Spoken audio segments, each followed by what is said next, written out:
Hey friends, thanks for joining me. I wanted to share my sampling experience with 8 fragrances. Some of these are newer on the market, others have been around for a few minutes, but I really wanted to get my nose on them and test them for you and give you my impressions. These are first impressions, of course, and you know all of my disclaimers about sampling fragrances not being the experience of having the actual bottle. So take this all with a grain of salt as just perfume entertainment. I hope you enjoy. I enjoyed some of these fragrances greatly, and it was a fun experience trying them out. I'm going to start off with Palatine. Actually, I don't think that's how you say it. Someone told me, and of course, I have dang forgotten exactly how to pronounce it. Palatine, Anyway, the new one from Parfums de Marly in the gorgeous purple bottle. The bottle is stunning. Can we give it up for the bottle? Okay. I love that. This fragrance has been dragged through the YouTube streets, face down in the mud, kicked, stones were thrown at it. It's it's been tarred and feathered on YouTube because it is massively expensive and people critiqued it for being too designer, too ordinary, too skin scent, and too fleeting. I totally understand that reaction. I will say, I think it maybe got a little more hate than it really should have. I think the hate's a little extreme. This one, I'm going to score it out of a 1 to 10. I gave it a 5. And my sampling notes are that this was, for me, a very soft, easygoing, fruity floral fragrance. As the color of the bottle would lead you to believe, violet is the dominant floral in the fragrance. Violet can feel a little bit cold to the nose. There are some florals that are warmer. They give just a warm, hug in a bottle kind of texture. And then there are other florals that are more cold, aloof, reserved, have straighter edges. And to me, violet is one of them. And this fragrance comes across a little bit on the cooler side. I totally understand why this has been referred to as shampoo-y, like a shampoo smell. It's gotten that critique. I totally understand that. I do find this to be a cooler, light, airy fragrance. It's mega expensive. I think it's, what is it? Almost close to $400 retail in the US. Was it like 370 or 380 or something bananas like that? I will say the pros of this fragrance are that it is very clean and fresh smelling, if that is something that you're going for, and it's very girly. There's no denying that this is a feminine fragrance. The bottle is gorgeous, not one that I would say I'm necessarily interested in, but I don't think it deserves the hate that it's been getting. I found that it did dry down pretty quickly into something in the neighborhood of a skin scent. It's pretty, it's fresh, it's cool, it's girly, and I mean cool as in the temperature that it evokes for you in your mind. So not interested right now. If this goes on deep sale, you never know what's going to happen with a fragrance like this. But yeah, at that initial price point, I think this is going to be a pass for me personally. I'm going to go next to a completely different kind of scent, whereas Palatine or Palatine or however you say that is fruity, floral, cold, shampoo-y, girly, light, feminine. This fragrance, Crystal Saffron Extrait from Matiere Premier. Ooh wee, this thing is strong and mega masculine. I'm talking about like lion roaring, bear in the woods on its back legs. Roar, roar. Oh, this thing is Thor. It is like Jason, whatever his name is, Momoa. How do you say his name? In Game of Thrones, the way he showed up with his big masculine self and his muscles, and he was like, "You wife me in the bedroom now." Crystal Saffron Extrait came to destroy the entire room. This thing is mega powerful. And there are 2 words to describe it. Like, don't even bother looking at the notes. It doesn't matter. This thing smells like gasoline and leather. Leather. Like Eartha Kitt raspy leather voice. For those of you that like the smell of gasoline, and so I don't say that in a bad way, because this is a beautiful smelling fragrance. If you like the smell of gasoline and you want it in a perfume, you're going to get it in Crystal Saffron Extrait along with a very strong leather. This is even more leathery in some ways than the most leathery leather fragrance that I've come upon recently, and that is Cords from Tamine, which my husband has and smells amazing on him. I wanted my husband to put this one on. It is way too much for me even. I mean, I would wear it, of course. I'll wear a lot of stuff. But it is like, you got to be in a specific kind of mood. Like, I have to be going ice skating. I have to be out in cold ass air to even think about wearing this fragrance. One spray, uno, a solo spray, a solo hit maybe not even to the chest, like down at the knees, and this thing will fill up the entire room. It was mega powerful.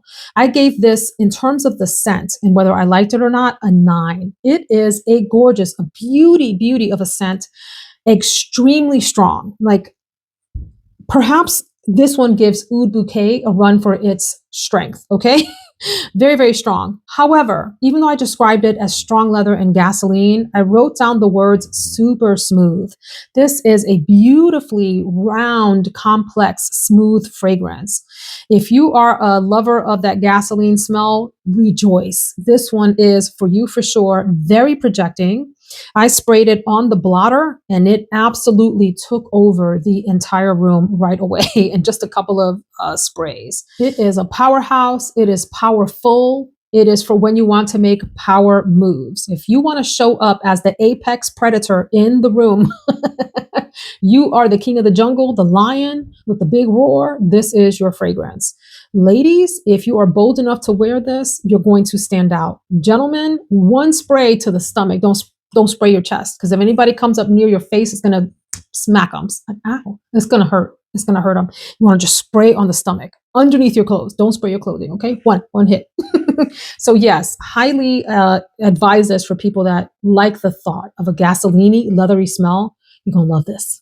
As for me, I don't think I'm going to be getting that. I asked my husband, does he want it for Christmas? Because I think it is a super smooth, sexy smell. And he was like, it's too much for me. It's too much for him. So not price-wise, but like the power of it. It is really, did I mention it's strong? It's strong.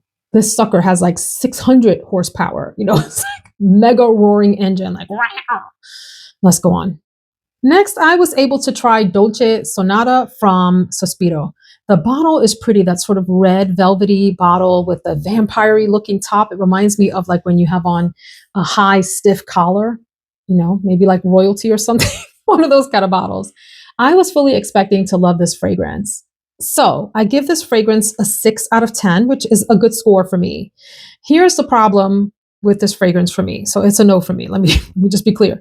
This smells a lot like stale walnuts. If you've had a bag of walnuts and you've had them for a long time and you open it and it just kind of gives you this sort of kind of woody, oily smell, it felt like that to me, at least on the opening and through the middle experience. And even here on the blotter, I still smell some of that. And that is the off-putting part for me, because the rest of this is actually really lovely. It's got a beautiful fruity accord to it. It's a fruity, woody fragrance. It's how I would personally describe the accords that came across to me when I tried this out.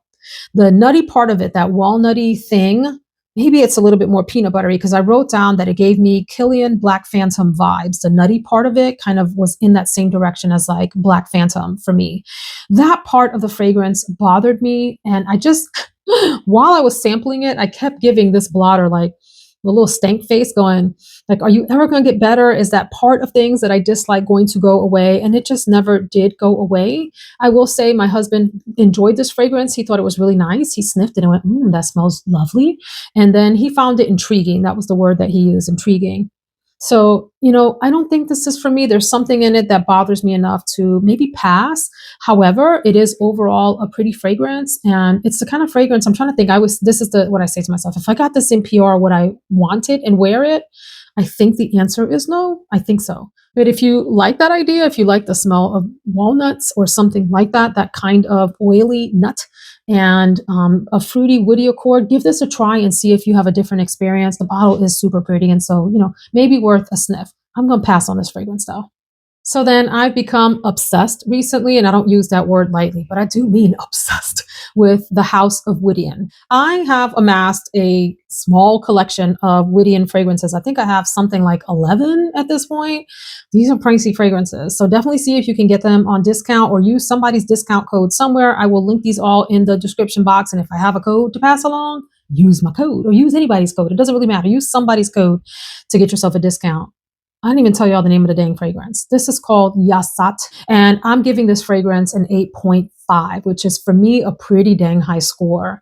My comments, this fragrance, and I put this in capital letters in my notes, and going on into infinity, it is smooth, a very smooth, warm bourbon, vanilla, or maybe even vanilla bean, like the actual pod itself, the smell from the pod, perfumey, coffee and caramel sweet fragrance. And I would say the caramel and the coffee are very subtle. They are not pronounced. I wouldn't call this a caramel fragrance. I wouldn't call this a coffee fragrance. I would say that those two accords lend something in the slightly gourmand direction to this, and it's very slight.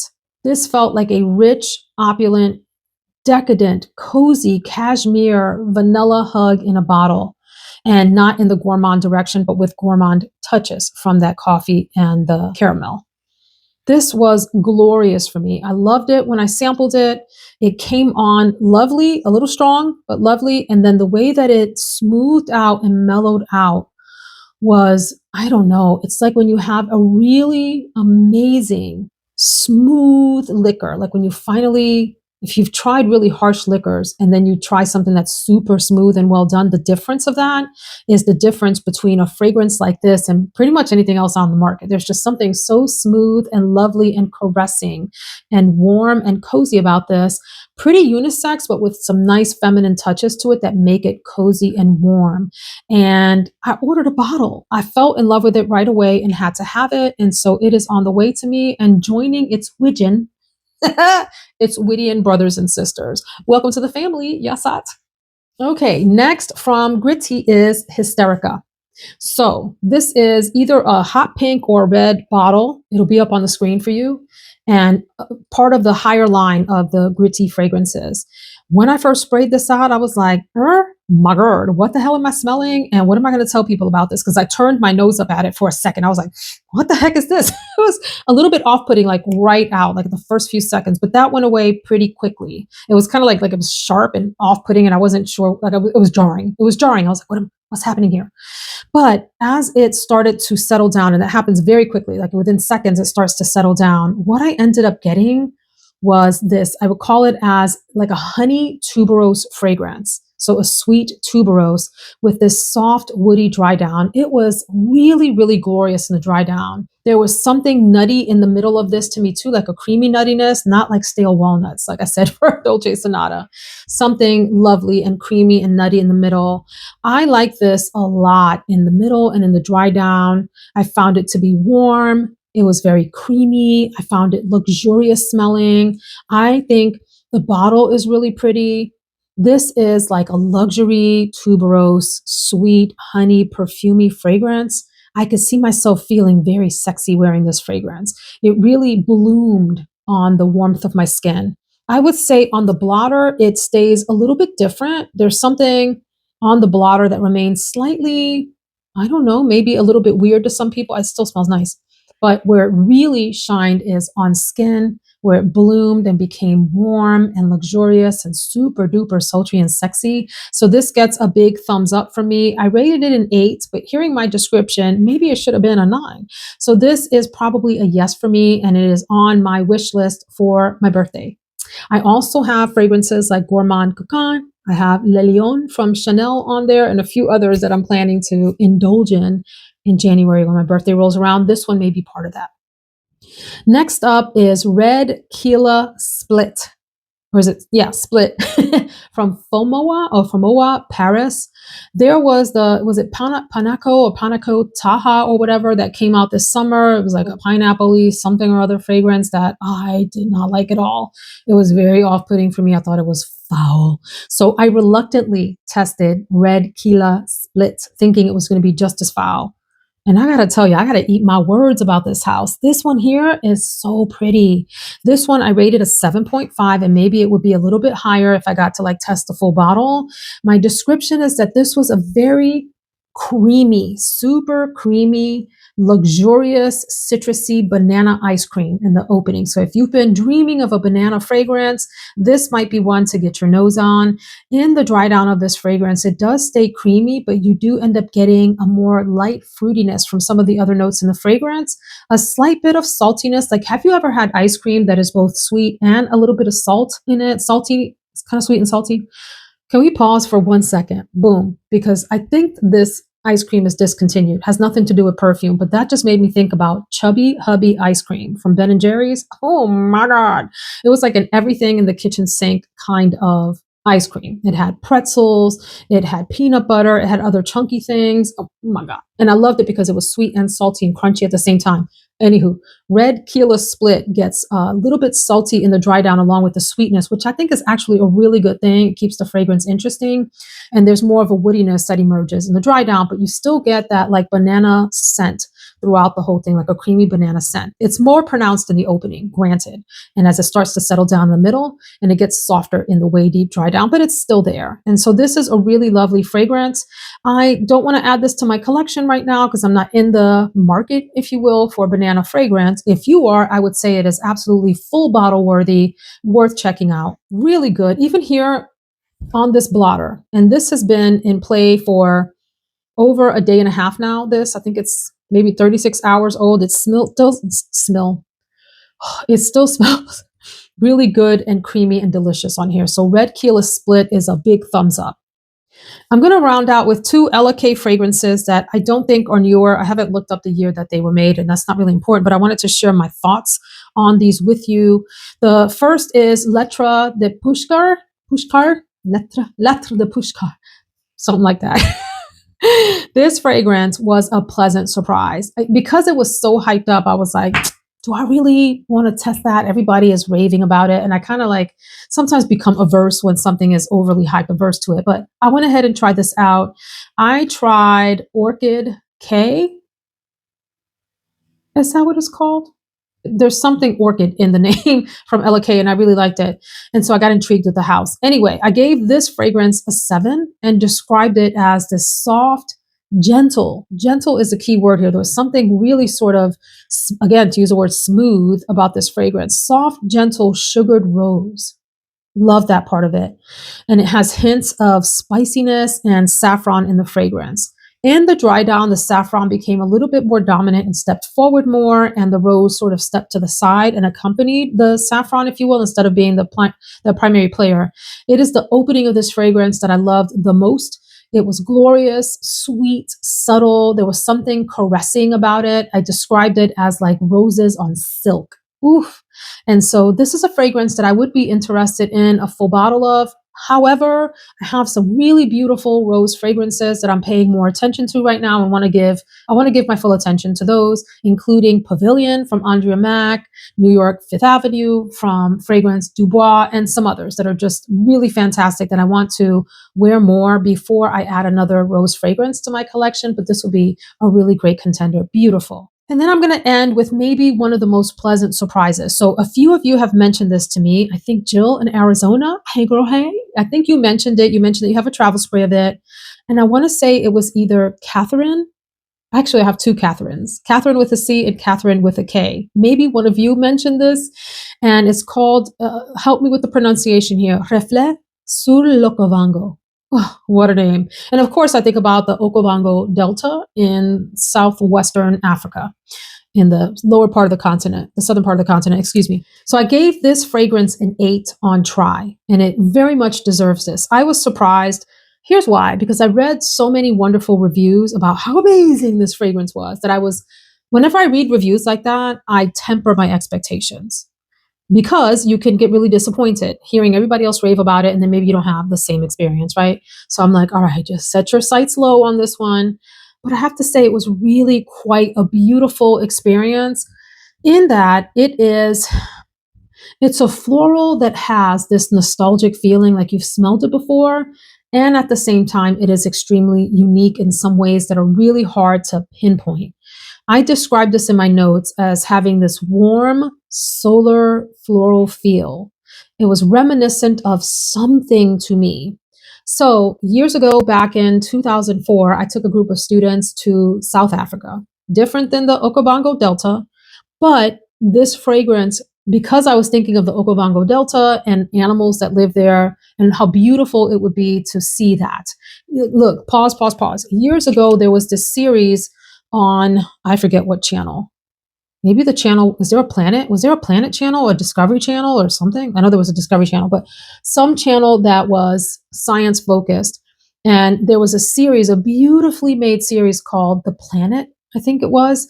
And each episode focused on a different region of the world. And I remember they did the most amazing episode on the Okavango Delta that just had me mesmerized. They filmed a lot of it in the golden hour, meaning when either the sun was setting, and in some cases it's when the sun is rising, and it just cast this beautiful, warm, golden glow over the land.